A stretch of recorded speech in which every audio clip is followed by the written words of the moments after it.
తిరుగుడు మల్లం సుబ్రహ్మణ్య స్వామి దేవస్థానం చిట్టమూరు మండలం నాయుడుపేట వద్ద ఉంది. ఆ కాలంలో ఉన్న శిల్పకారులకు ఉన్నటువంటి కళలు శిల్పాలకు ప్రాణం పోయగలిగేంత.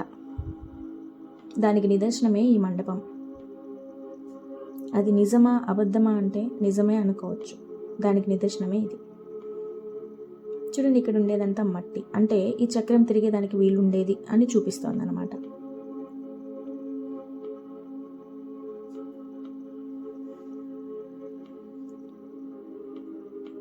మేము నెల్లూరు నుంచి అర్లీ మార్నింగ్ 5 ఆ టైంకి బయలుదేరామండి టెంపుల్కి. So through via Gudur, Naidupeta, so మధ్యలో చిన్న చిన్న పల్లెటూర్లు వచ్చాయి. వెళ్ళేప్పటికి 1.5 hour పట్టింది నెల్లూరు నుంచి. సో టెంపుల్ అయితే చాలా బాగుంది. ఈ టెంపుల్ని 603 ఆ సమయంలో పాండ్య రాజులు నిర్మించారంటారు. తర్వాతి కాలంలో అంటే 10-11 శతాబ్దాల్లో చోళ రాజులు కొన్ని నియమాలతో నిర్మించారని చెప్తారు. సో ఈ మండపమే ఇక్కడ ఉన్న టెంపుల్ మొత్తంలో కల్లా ఆసక్తికరమైన భాగం. ఎలాగంటారా, చూడండి. సో ఈ ఆలయ కారిడార్ని నిర్మించడానికి రాజు ఒక హస్తకళాకారుడికి అప్పగించారనమాట. సో ఇది నిర్మించండి అని చెప్పి. సో నిర్మించిన తర్వాత ఆ కళాకారుల యొక్క కుమారుడికి ఉన్నటువంటి శక్తి అంటే ఏంటి అంటే, తన చేతితో చేసిన కళాకృతులకు ప్రాణం పోయగలిగే నైపుణ్యం. ఈ కళాకృతులకి ప్రాణం పోసి ఆ హస్తకళాకారుడు తన యొక్క శక్తియుక్తుల్ని తన ప్రేయసికి చూపించడం కోసం ఈ గుర్రాలకు, చక్రాలకు, మండపంకు ప్రాణం పోషిస్తాడు.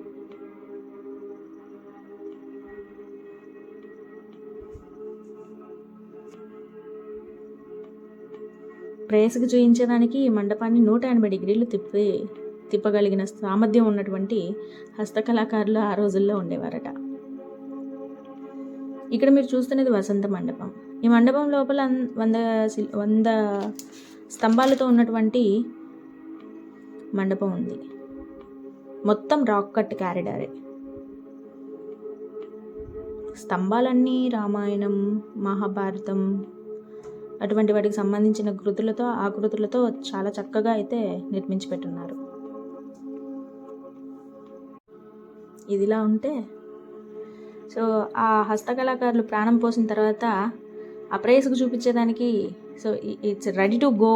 ఆ టైంలో ఆ కళాకారుడి యొక్క నాన్నగారు వచ్చేసి ఆ గుర్రాల యొక్క కాళ్ళు విరక్కొట్టేశారంట. ఎందుకంటే తనకున్న నైపుణ్యాన్ని తప్పుగా ఉపయోగించినందుకు ఒకటి, రాజుగారు అప్పగించిన పనిని సక్రమంగా నిర్వర్తించినందుకు ఇంకో కారణం. అలా హస్తకళాకారుడు తన కుమారుని చంపి తాను కూడా చనిపోతారు. సో ఇక్కడ ఉన్న వాళ్ళు చెప్తారు అలాగా, బట్ అది ఎంతవరకు నిజం ఎంతవరకు అబద్ధం మనకు తెలీదు. బట్ ఇక్కడ ఏంటంటే ఉన్న ప్రతి ఒక్క కళాకృతి చాలా అద్భుతంగా ఉంది. చూడండి, ఈ చక్రం అయితే అసలు ఎంత పొడవు ఉందో, ఎంత ఎత్తుందో, నియర్లీ నా హైట్ ఉంది. సో వెళ్ళినప్పుడు చాలా ఎక్సైటింగ్గా ఉన్నిందనమాట. సో మొత్తం ఒకటే రాక్. చూడండి, ఇక్కడ కాళ్ళు ఇరగ్గొట్టిన దాన్ని మనం చూడవచ్చు. వాళ్ళ నాన్నగారు వచ్చేసి అంటే రెడీ టు గో ఉన్నప్పుడు విరగ్గొట్టేశాడని చెప్పి అంటారు. దీనికి అండ్ మండపం కవతలు ఉన్నటువంటి ఇంకో గుర్రానికి కూడా విరగ్గొట్టేసి ఉన్నారు. చూడండి,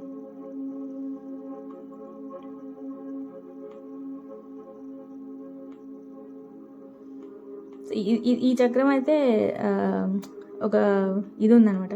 అంటే ఇది కదిలేదానికి ఆస్కారం ఉందా అంటే ఉంది అనే చెప్పాలి. దానికి నిదర్శనమే దీని కింద ఉండేదంతా మట్టి, రాయి కాదు. సో మండపాన్ని ఆయన ప్రేయస్కు చూపించేదానికి శిల్పాలకు ప్రాణం పోసినటువంటి కళాకారులు ఉన్నారా ఆ రోజుల్లో అంటే ఇదొక నిదర్శనం. సో వసంత మండపంలో ఉన్నటువంటి స్తంభాలపైన రామాయణం, మహాభారతం, భాగవతం, శివపురాణం వీటిలో ఉన్నటువంటి చాలా శిల్పాలతో చాలా అందంగా చెక్కున్నారు. ఒక్కొక్క శిల్పం అసలు చూస్తుంటే అమేజింగ్ ఫీలింగ్. సో కొన్ని అయితే నాకు అర్థం కాలేదు అసలు ఏంటి అని. 3 చక్రాలు ఉన్నాయి శిల్పంకి, అందుకే అర్థం కాలేదు ఏంటా అని ఆశ్చర్యపోయి చూస్తున్నాను.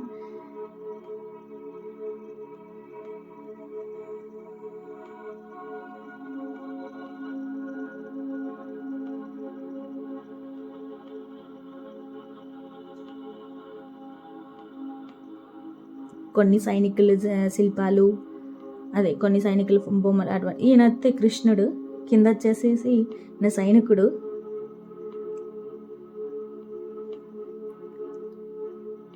సో పైన కాళింగ మర్దనం చేసే కృష్ణుడు. ప్రతి ఒక్క స్తంభం మీద ఉన్నటువంటి శిల్పం అద్భుతం. రాముడు, రామాయణం, మహాభారతం, శివపురాణం, అటువంటి అన్నిటికి సంబంధించిన ఈ శిల్పాలు అయితే ఇక్కడ ఉన్నాయి. చూసేదానికి చాలా బాగుంది. అసలు ఇది చూడండి, ఆసమ్. అసలు నాకు దీన్ని చూసి రాణి రుద్రమదేవి గారు గుర్తొచ్చారు. చిన్న చిన్న మైన్యూట్ శిల్పాలు కూడా చాలా బాగా ఉన్నాయన్నమాట. అంటే అప్పట్లో ఉన్నటువంటి హస్తకళాకారులకి అంతటి నైపుణ్యం ఉండేది అని ఇటువంటివి చూసినప్పుడే అనిపిస్తుంది. ఇది వచ్చేసి వసంత మండపం. లోపల 100 స్తంభాలు ఉంటాయి. మొత్తం rock cut, single rock cut. చాలా పెద్ద మండపం.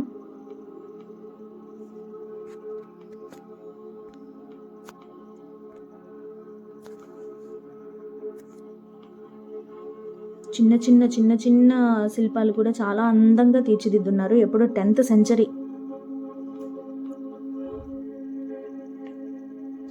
సో ఇంకా ఇది టెంపుల్ బయట. సుబ్రహ్మణ్య స్వామి ఆవిర్భవించిన కొన్ని క్షేత్రాల్లో ఇది ఒకటి. ఇక్కడ స్వామివారు శ్రీవల్లి దేవసేన అమ్మవార్ల సమేతంగా మనకు దర్శనమిస్తాడు. ఇక్కడ స్వామివారు ప్రత్యక్షంగా ఉన్నారు అనేదానికి చాలా నిదర్శనాలు ఉన్నాయన్నమాట.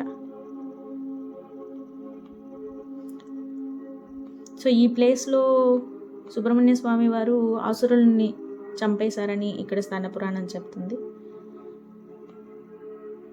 సో నార్మల్గా ఇక్కడ చెప్పేవాళ్ళు ఏంటంటే, రాజు అడవిలోకి వెళ్ళినప్పుడు ఆయన సేదతీరుతుంటే ఆయన నడవలేక అలసిపోతే అప్పుడు అక్కడ ఉన్నటువంటి వెదురు బొంగుల్ని కొడుతుంటే దాంట్లో సుబ్రహ్మణ్య స్వామి దొరికాడని, ఆ వెదురు బొంగులు కొట్టేటప్పుడు సైనికుల కత్తి తగిలిందని, దాని నుంచి బ్లడ్ వచ్చిందని అటువంటివి అయితే ఉన్నాయి. మేము టెంపుల్ లోపలికి వెళ్ళాము.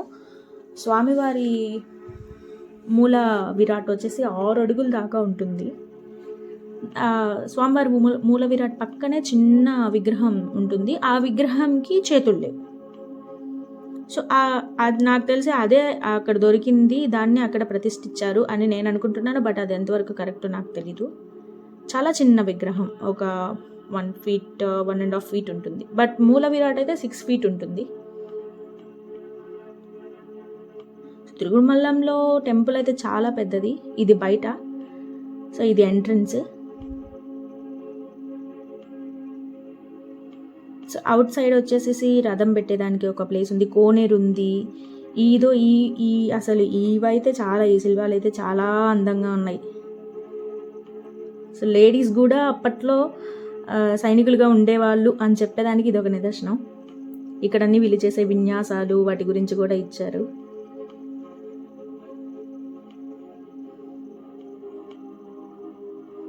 ఎర్ర కలువలు ఉన్నాయి కొలంలో. చాలా బాగుంది టెంపుల్. తిరుగుడుమల్లంలో ప్రజలు చాలా అదృష్టవంతులు. నిద్రలేచిన కాడి నుంచి స్వామివారి దర్శనం అవుతుంది వాళ్ళకి. సో చాలా మంచి ప్లేసు. వెళ్ళి చూడాలి అనుకునే వాళ్ళు చూడొచ్చు.